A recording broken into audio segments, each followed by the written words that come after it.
Okay, welcome to the Learning Shift in Conversation with. This is your host, Mark Nichols, and today we are joined by Dr. Millard. If you joined us last time, you'll remember my conversation with Callum Saville, where we explored the intricacies of our design and technology curriculum.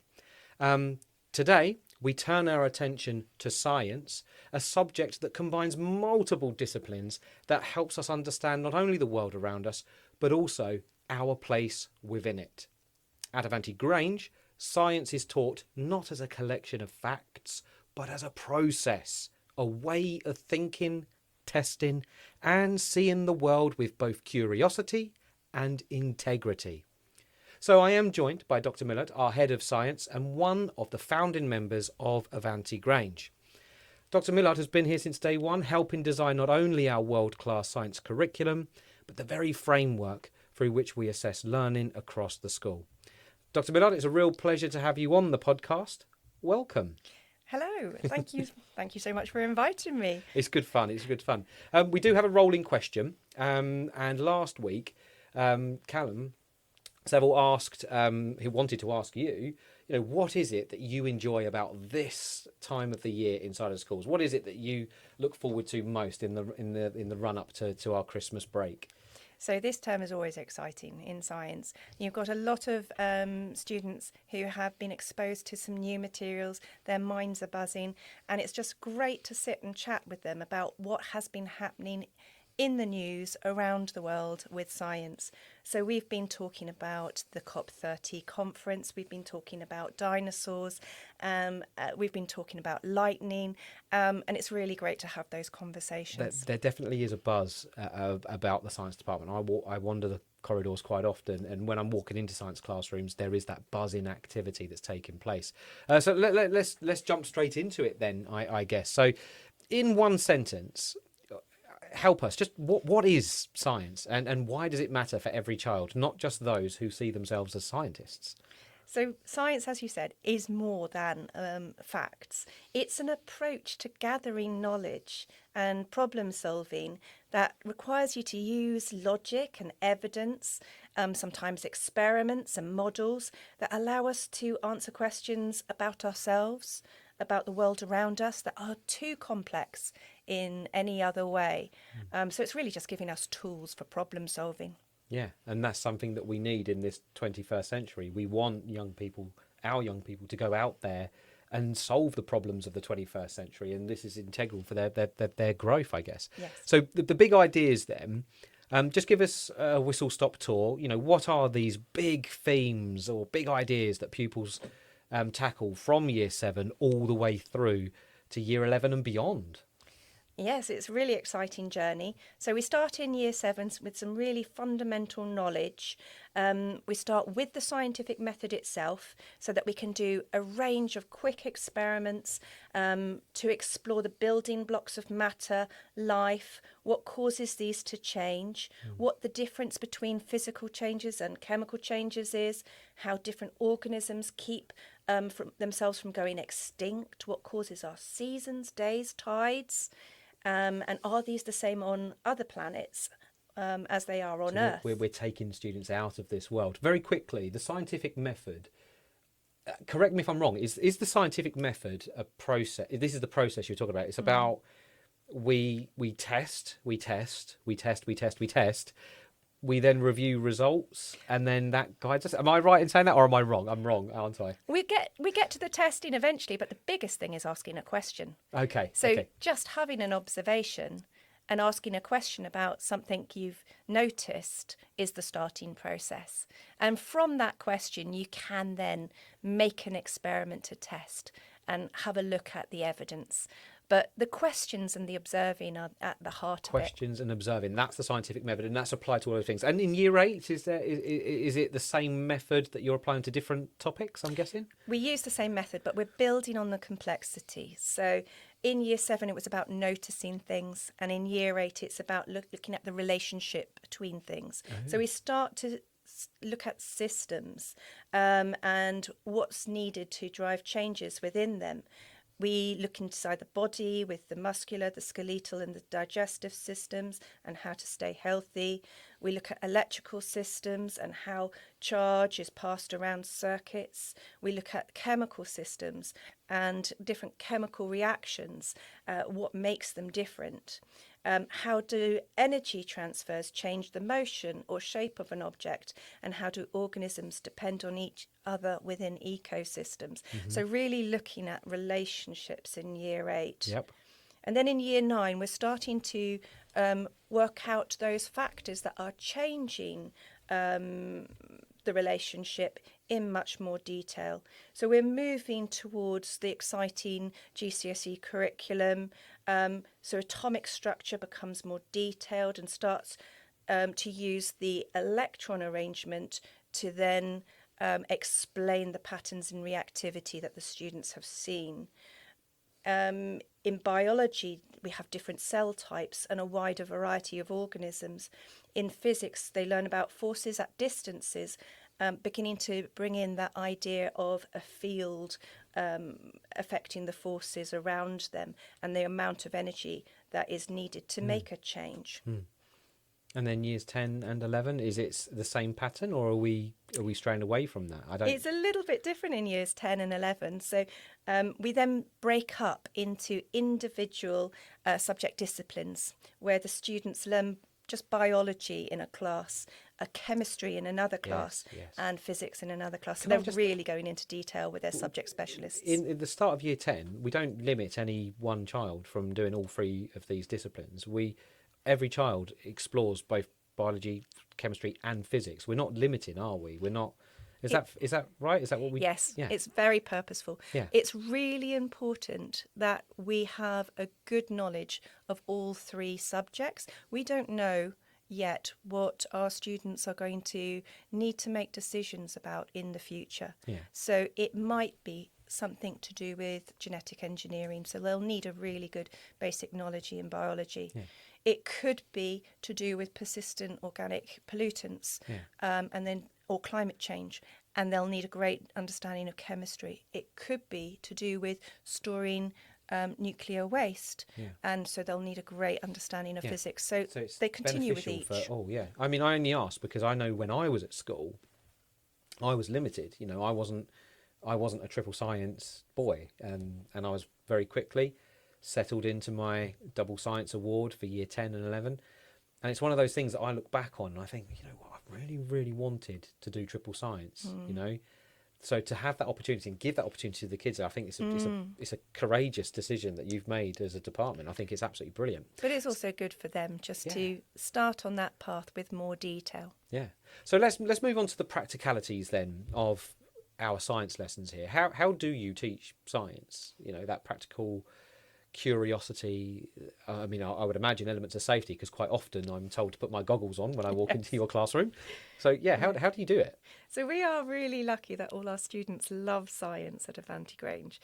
And we do foster that love by making sure that they have a lot of hands-on experience, getting to know the phenomena we are talking about, and making those changes in their experiments. So there is a lot of practical work. We use a lot of models, both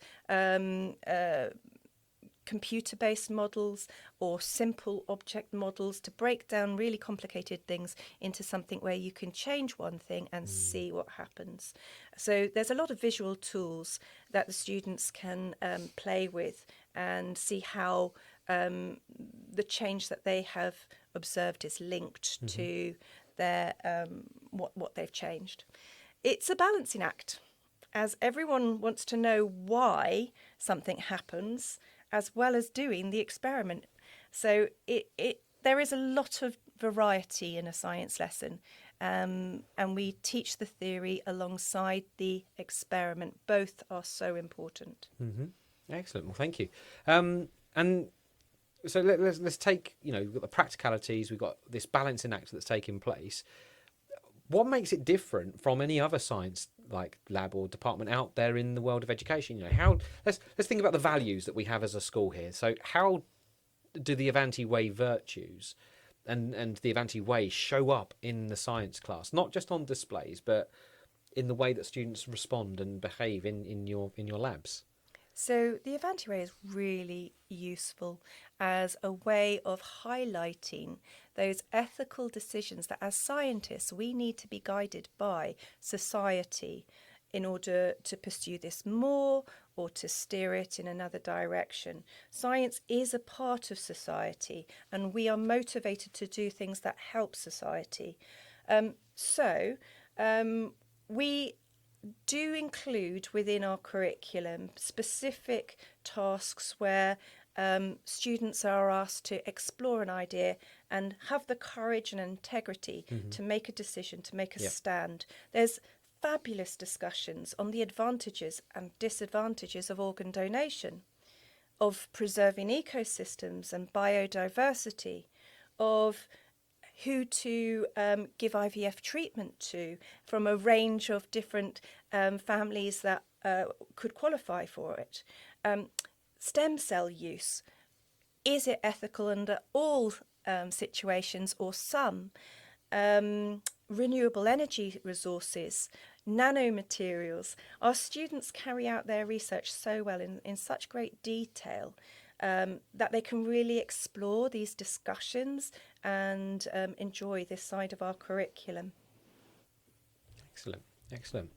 So I'm just thinking there, you spoke about courage and integrity, and actually I'm just thinking back to those big questions. Like, from what I'm understanding, you are encouraging our students to ask those big questions and to feel confident in doing so, because that's what it will take to be the scientists of the 21st century, if I'm right in saying. They have to take those courageous steps, be bold enough to ask the questions, even though sometimes those questions could be shunned or put away from society. Put science into the dark closet where some people want it to remain, because the questions that need to be asked are challenging ones. Really difficult, yes. We're trying to model all the time how to break down some huge questions into smaller, manageable chunks. It is so important that they are open to challenging the status quo and thinking, is that still the case today? Or do we need to think again? I love that. I absolutely love it. So beyond the classroom, so I know, because I see this when I'm out and about in the school, science doesn't stop at the lab door. It's all around us. And I'm a self-confessed, that desire to want to learn science. I listen to other podcasts with science and fascinated by the discussions around the subject. How do you help students connect what they learn in lessons to the wider world? What is it that you're doing in your science department? So it's really helpful to highlight examples that the students have experienced. So within our curriculum, we build from a personal reference point and try and include the examples that the students already have a memory of in their own life, and then expand from that and build from that. That way they can really visualize what is changing. They will probably know the answer to the first question, and then we can make it more complex. So we extend it to a wider variety of examples. Yeah, and how can families help with this process? Like, how can they help? Like, what are the quick wins here? If a parent wants to support, their son, their daughter at home, what are 2 or 3 simple things that they can do, say this weekend, to spark that scientific curiosity? Definitely talk. Talk about what you're seeing, what you're noticing, what you've heard about in the news. Communication and developing a language for what you're thinking is so important to science. You are constructing your understanding as you gain the words for it. So we all need to organise our thoughts. We need to discuss things to gather the words that will help us express ourselves. And that's such a good tool.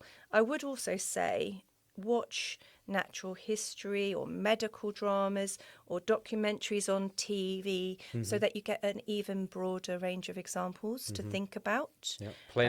Not to mention any specific places, but the BBC are great for scientific documentaries, natural history, etc. Yes. Mentioning their names. And anything else? And keep encouraging the questions.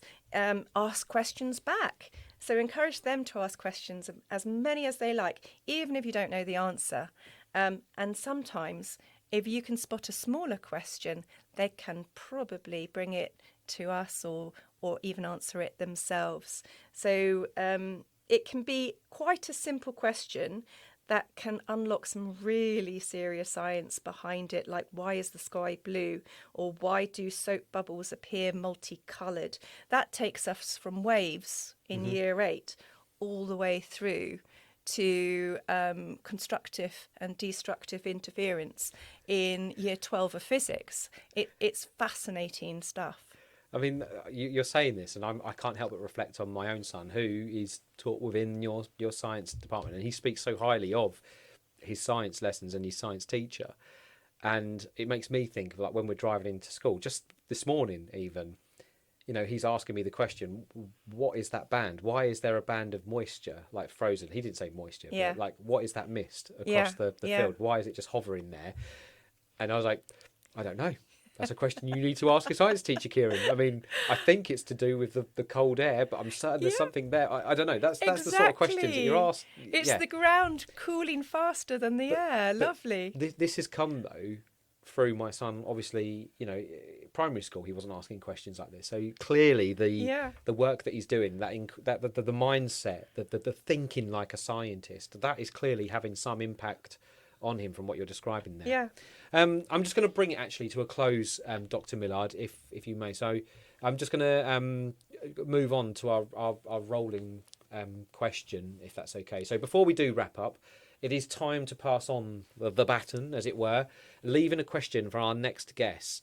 Anything fun, curious, or thought-provoking? What question do you want to ask? I would really like to ask them, where do they get their sense of awe from? Or how do they top up their energy? And that always fascinates me. I mean, for me, it's coffee. But I don't know. I can see where this question could take our next guest. So, Dr. Millard, thank you ever so much, not just for joining me today, but for everything that you've done since Avanti Grange's very beginnings. Your leadership, your vision, and your commitment to scientific curiosity has helped shape the DNA of the school. And to everyone listening, science invites us to wonder, to wonder, to question, and to act with integrity, because understanding the world is the first step toward changing it. This has been The Learning Shift in conversation with Dr. Millard. Education is a long journey, but every shift begins with a single conversation, and this was just one of them. Thank you. Thank you for listening.